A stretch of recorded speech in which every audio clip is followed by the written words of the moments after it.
Welcome to another episode of Joan Deserves a Musical, where I talk about my efforts to turn the life of Joan of Arc into a family-friendly animated musical. Now, if you've been following along, in my last episode, I said I was going to take a couple weeks off and I was going to meet my songwriter. Full transparency, today is the day I'm flying out to go on that adventure.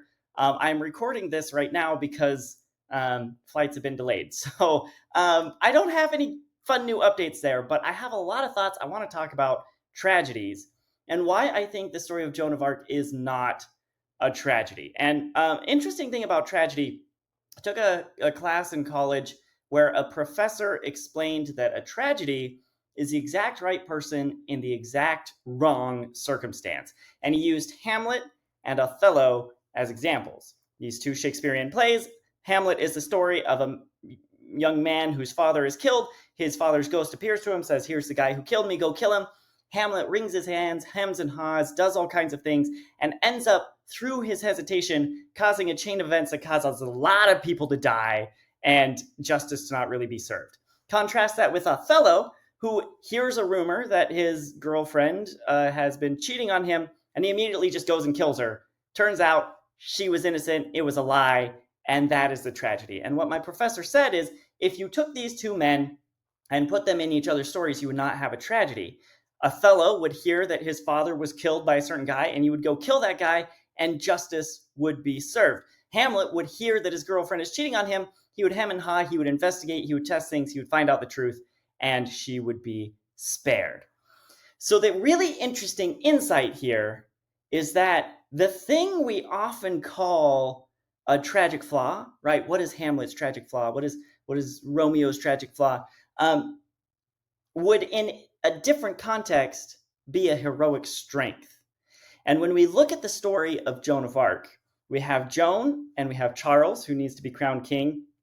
These two both have heroic strengths that could, in certain circumstances, be turned into a tragic flaw. But coming together, those strengths complement each other really nicely. Joan, similar to Hamlet, hears voices and is told to go lead the armies of France to victory. And she just charges forward and works towards it and works towards it and works towards it and does it.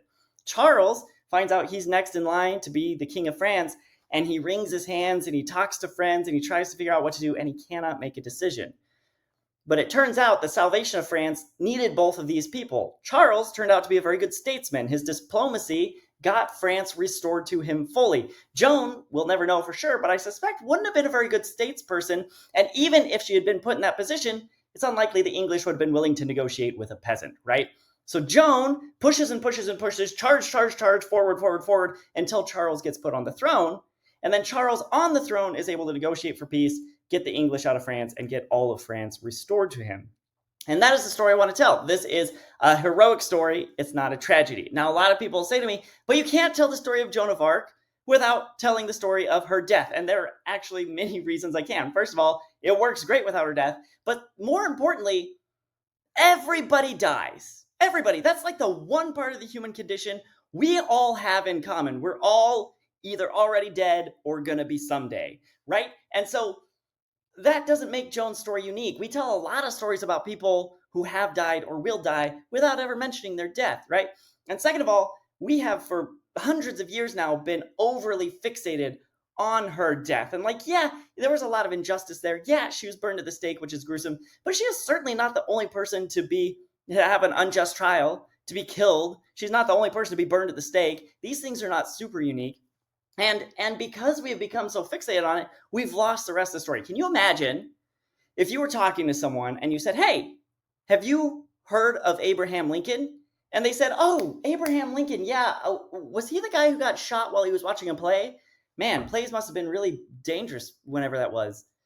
If somebody said that, that means they don't actually know anything about Abraham Lincoln, right? His death is not the point. And if you want to tell a story about Abraham Lincoln and include his death, that's fine. But that's like it would be ridiculous to just have a story where Abraham Lincoln walks into a theater and gets shot, right? Like, how could you even understand the context of that? And why should we even care that he died if we didn't know all the wonderful, impactful, historically important things he did before that, right? Right. So this is what I want to do for Joan. I want to tell this story and drop the curtain before she dies. Now, going back to heroic strengths becoming a tragic weakness, a tragic flaw. I think it's interesting to note. We fast forward. Joan, after Charles is crowned, she goes off, tries to save Paris, fails, gets captured, gets burned at the stake. A lot of people wonder, why didn't Charles rescue her? Why didn't he speak out on her behalf? Why didn't he come try to save her in any way? And a lot of people like to speculate, he was complicit, right? He used the peasant girl to get on the throne, and then he threw her away to his enemies so that she wouldn't bother him anymore. There's no historical evidence to say that's the case. There's really not enough historical evidence to say one way or the other. We have no idea what Charles was up to while this trial was going on, and why he didn't feel the need to ride in to the rescue. But if we look at the story and the strengths as I've laid them out, Charles is Hamlet, right? He's the hammer and har, he's wringing his hands. He doesn't make decisions quickly or lightly. Joan is the charge into action, ask questions later, Othello type, right? So it's totally on brand, completely in character for her to go charging off on a doomed mission to Paris, right? No surprises there. And once she's captured, it's totally in character for Charles to wonder about the implications of negotiating for her release and wondering if that would have negative implications, negative impacts on his ability to negotiate for the wider freedom of France, right? And so I understand, we have strengths turning into weaknesses. We could do this arc of a tragedy, right? I haven't seen it done well yet, but I understand the pieces are there. It could be good. Here's the problem. Here's the reason I don't think it'll ever work very well. At least I'm not clever enough to make it work. And I don't think anyone else has been so far either. I saw a webinar from Orson Scott Card. It was courtesy of Writers of the Future. And he was explaining how to know when a story starts and when it ends. And actually, as a writer, I have found this extremely difficult. And when I heard this webinar he did a few years ago, it changed my life and my writing forever. Thank you. I finally know where stories start and end. And he laid out 4 types of stories and said, depending on the type of story, this is where it starts and this is where it ends. And one of I forget what he called the categories. One of them was a mystery story, right? That starts with a question and ends with an answer. The question is, who killed Mr. Body? The answer is Miss White in the dining room with a knife, right? And you have a protagonist who is taking us from that question to that answer. Might be a detective, might be a nosy neighbor. Doesn't have to be a murder mystery, right? But a lot of stories start with a question and end with an answer. There are 4 of these categories.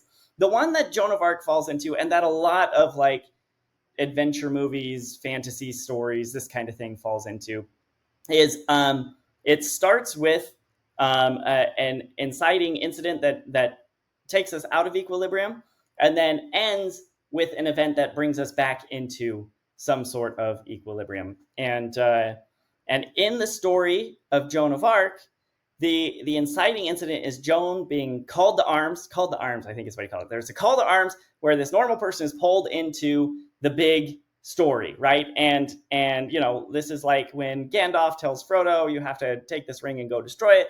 The fantasy stories, legends, all kind of take, this is the hero's journey, right? And then it ends when that mission is accomplished or when the person fails, right? You could have equally good stories with Frodo throwing the ring into Mount Doom, or with Frodo being killed and the ring being lost, right? I'm glad Tolkien didn't go that direction, but you could tell a story that way. If we think about the story of Joan of Arc, the real crux of things is Charles needs to be crowned. There's a lot of things going on in the war, but the reason France is stuck is their king-to-be can't be crowned, which hamstrings his ability to do any sort of states work, which is what he's really good at, right? And so Joan is called in by the saints, and she brings him and gets him crowned. And that is her mission. And she even says, my mission is done. She hangs up her armor in the chapel and says, I've completed the mission God sent me on, right? So that's the arc. That's the story. And we could see all these strengths, and we could have a second act where they devolve into tragedy. But then what is the starting point? What is the ending point? What is the question? What is the answer? What is the call to arms? What is the resolution, right? Joan being burned at the stake doesn't resolve anything, doesn't return us to a state of equilibrium. It only raises questions about where is Charles, what's going on. And if we turn Charles into the villain, the guy who's behind the scenes selling her to his enemies because he doesn't want her anymore, well, then what do we have to do in the first half of the story to make that make any sense? I don't even know what that would look like. And I keep seeing Joan of Arc stories where Charles being crowned, if it's mentioned at all, is a quick moment right before intermission. And then the second half is just Joan's quick or slow descent toward death. And the second act always feels unrelated to the first act. It's always a complete change in tone. It's always a complete change in trajectory. We suddenly don't have any of the same characters we had before. Charles, all of Joan's soldier friends, they're not on screen anymore. You just have Joan and a bunch of brand new introduced characters, and it feels like a completely different story. And I suspect that that's just the nature of it. I think maybe the story of Joan of Arc just isn't a tragedy. I think it doesn't have the elements. I don't think there's a clear starting point that can be answered with a tragic end. I think it's just not there. And no matter how far back into Joan's life you start, if you want to start with her childhood, if you want to give her a traumatic backstory, even though that's not real, people have done it. There's nothing there that sends us on a trajectory toward tragedy, at least in the story as it stands in the history books. So as beautiful and as poignant and as moving as Joan's very unjust death can be, as infuriating, as angering, as upsetting as it is, there's just no setup, right? There's not a clear indication of how we get to a world of tragedy, near as I can tell. Now, I'm not a writer of tragedies. I haven't even really read many tragedies. I speak mostly as a person who has studied conceptually the idea of tragedy. I'd love to hear from any of you if you think there is a tragedy here that I'm missing, but just know I'm going to go ahead and write a hero story instead of tragic one anyway.